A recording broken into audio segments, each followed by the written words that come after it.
Sarah so was what it be do on social media so say a year PCS star and Mrs. Adoye as a monk. Was mean this was what it was social media. Minimum the oka. I know who know that him. Yes, there's a sister. A year friends say Mrs. Adoye. Aye, Mrs. Adoye. That's a crime we party with me or buy a big gym one say on any sister. So I don't know what they are talking about. Inti mene so for love line no or the back I say I drink. So I say you bet me and your chorus. But me co studio. Me you me ana me to me ana me back. Me ana me ye bibia. Me back me last born, me no last born or was 16 years. I did that. Germany. Me mfa wonko Germany. Na ko tram sister monchia ko koju obi kunu. Ko fa problem betu fie. Na me ba no kra so mami hu no.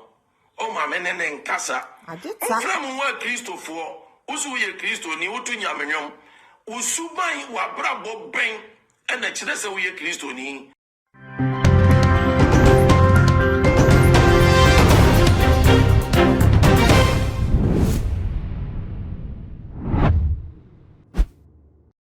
Yamame Obaapa Christy Echo Kingdom FM Echo Granty interview at the Ensemble Etudja Efa Niknu Pastor Lava on any term at the home HS a Yumwana or to Pastor Lava a Febby no or not training you maybe man Febby no one Christina and Anna or Yenadi any Ensembia a war internet such as or no Obaapa Christy any PCS that any hopes in Adoye Omunina Omuntamo and Yefe Rainum Ensembia Granty interview Queen Sa questions we na after so granted interview no Pastor Lavo so ababonten abema na read that response we no nchemu bia me dey eba be so answer na be ko ensem no no so subscribe my channel we am so subscribe my channel we e too much gs so subscribe we no we be notification bell on so say na be ya upload the bia onsa ebetimi aka I'm saying Christian love and I granted interview and na okobi questions be eba na so ano na questions na all trese and I'm abonten say or no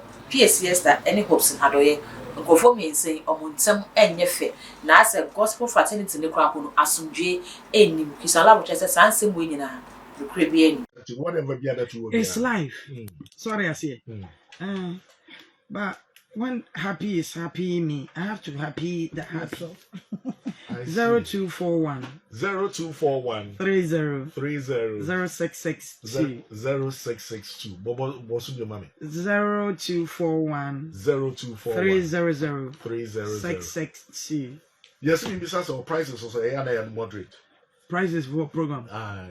Oh, if I say it baby I didn't free money up anymore. Okay. She made him say oh, okay. Okay. Like air down. Down. Nice one. Yeah. Sarah so was what it be do on social media so say a year PCS star and Mrs. Adoye as a monk. Was mean this was what it was social media. Minimum the oka. I know who know that him. Yes, there's a sister. A year friends say Mrs. Adoye. Aye, Mrs. Adoye. That's a crime we party with me or buy a big gym one say on any sister. So I don't know what they are talking about. And I said, maybe dear, that obini will be in Casa, obini will be Debbie. I didn't brought up in that way. You understand? Like I wasn't. So I say I wasn't you. Someone I woke up was able to teach at Yeah, my person making an say in life. Obi betimi eti ya wonan so e simple. I'd say upie na wonye wadu se okohwinti. No wahwinti. Two batches are wonan no betwa atwene. What the beko? So obi fumu na nye a year. Your friend who say Christopher, we should let it go and move forward.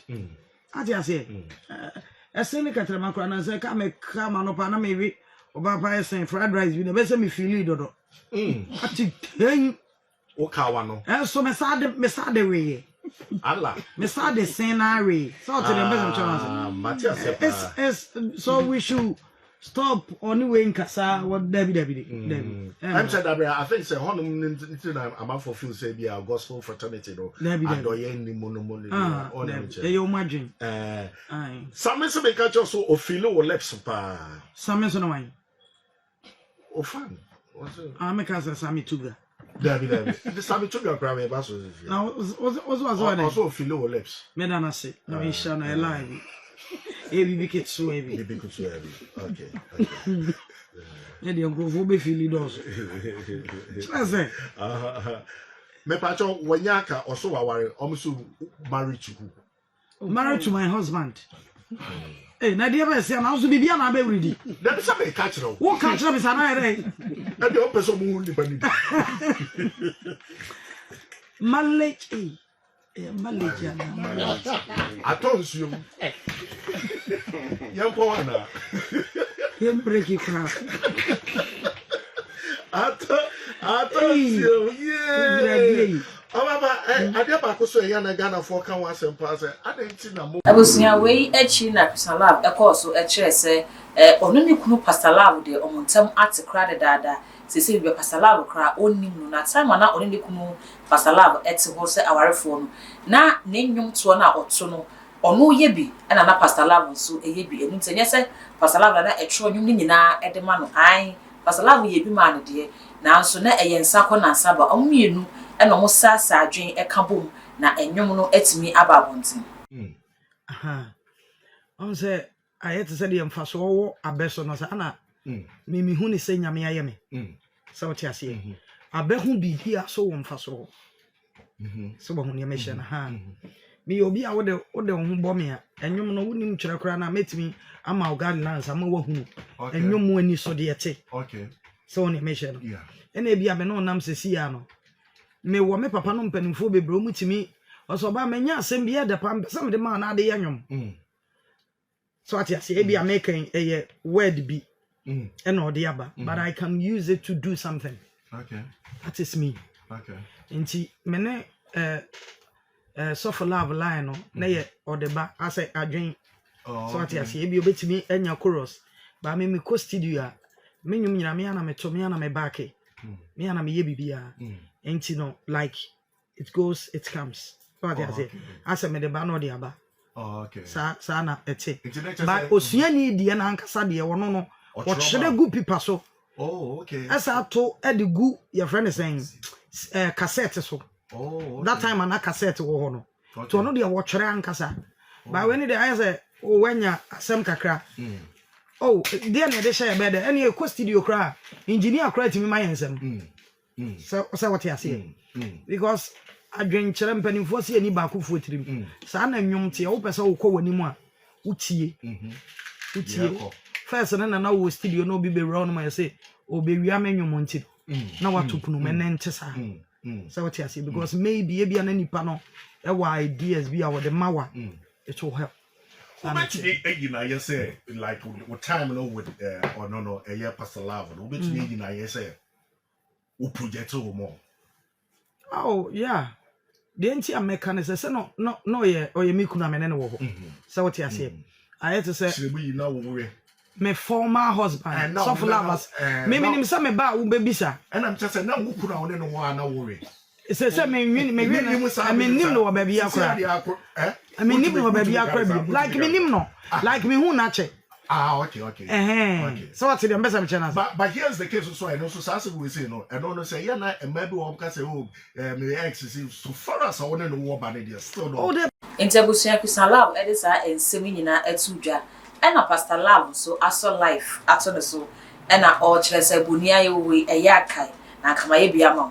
O kire kra se ono e na de Christy ko abrochi Germany to be precise se onko na onko wa fe koduru wa na bede na ye ni sumi na so a ni okokoye wo no se okokoje obi kunu yenkoi yenkote se ne pastor so e ma ne ye ni mu aye fa osuani katache fifa timbe to mi studio ka se otwere nyom de na anso pastor lab nyom otwere ne de ano den engineers ebo mi abaso mi ye nyom e ma wo de ba bonten be bubo show eji hu sikadi Me last born, me no last born, or was 16 years.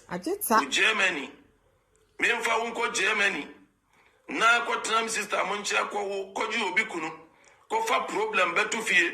Na me ba no kra so mami hu no. O mame ne nkasa. Ofra mu wa Christopher. Usu ye Christo ni utu nyamenyom. Usuban wa brabo ben. Ena kire se wo ye Christo ni. Usuban wa brabo ben na kire se wo unim awrade. Usuban wa brabo ben. Unam wiase no. Wa brabo ben na kire se wo kura se wo to nwom obitie. Wa brabo ben. Ena kire se esese wo bi kura to wo nwom. Wote wo enwom akura wosa. Usuban ben. Usuban wo da na di wiase no. Emudi ahin na wo se ekire se